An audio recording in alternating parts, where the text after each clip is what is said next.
Hell of a year. Are there any regrets about how it ends?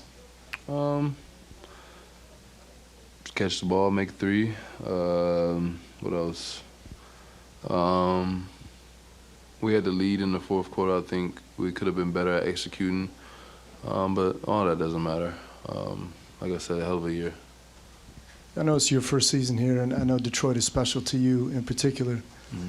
You play in this building. You saw what it was like to be a part of a team that has revitalized the passion for Detroit basketball. I know you'll have time to reflect on it a little bit more as the days go on, but how special is it to be a part of this group accomplishing everything that you guys did this season? In my whole 9 years in the NBA, I've never had this much fun coming to the gym. I've been through a lot of stuff just this year alone, and every day coming in was probably the best thing that happened to me. Coach JB and Trajan did an amazing job making sure when you come in here it's fun, it's energetic, it's a place where you want to be, and it's definitely a place I want to be. And to be here, you know, my mom's hometown.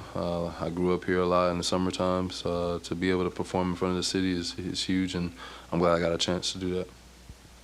Early in the season, you talked about this group having potential, and obviously to get here now and like it's still fresh, but what are some of the things that kind of stand out most that you're most proud of that this team was able to accomplish this season? Yeah, I mean, you know, Tobias did an amazing job bringing this together after the game. It was quiet as hell. You know, he came in and said, look, man, it sucks, but, you know, we had a hell of a year. What we did was nobody believed in us. You know, it was Detroit versus everybody, literally. And even through playoffs, you know, we continue to fight for each other and have each other's back, and we live with the results. Like I said, it sucks, but I think we gave ourselves a chance every game, and we just didn't pull through. Just through the series, Cade's first playoff series, obviously, how did you see him kind of match up to the moment, especially in hostile environments? Man, I think particularly Cade has done an amazing job. Also, I want to shout out JD as well. You know, NAT, those guys that have their first playoff series was huge. They learned a lot in the moment. I know the first couple games it was tough for them, but man, they learned and they did everything they could. And I know next year when we get to this experience again, we'll be ready to go.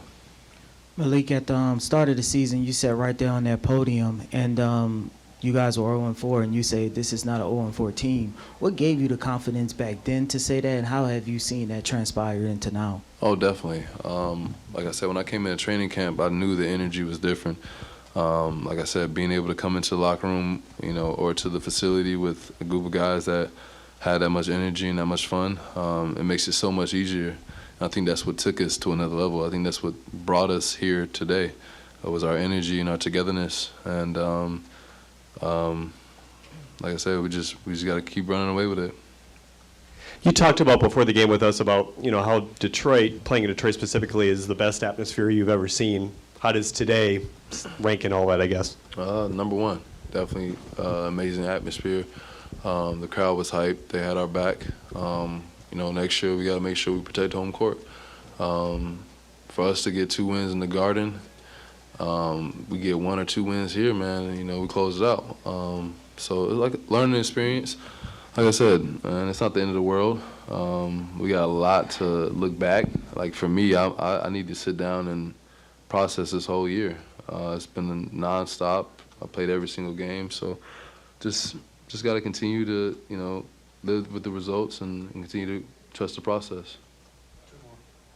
In establishing the foundation this season, you know, there was a lot said about what J.B. Bickerstaff has meant to this team. Kind of talk about his leadership and, you know, what he meant to you guys during this playoff series.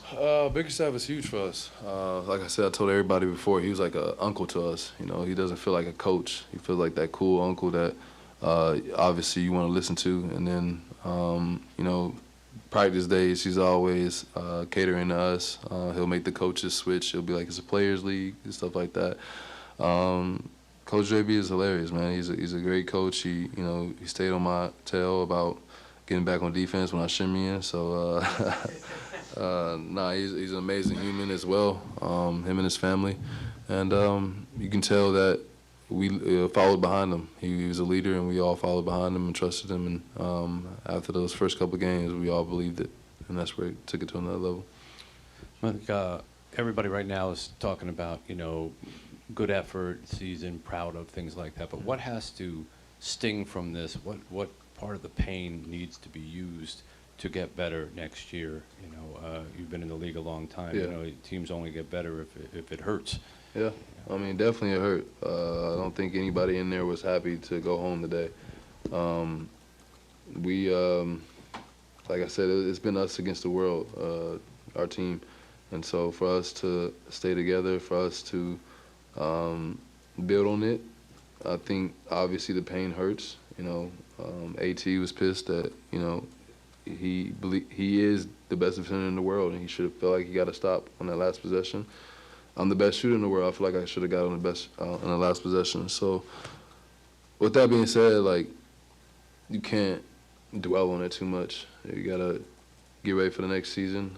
It's my favorite part of the season, the off season. It's where I get better, and you just gotta stay in tune with the guys and continue to get better this whole summer. All right, thanks, Beasley. Thank you.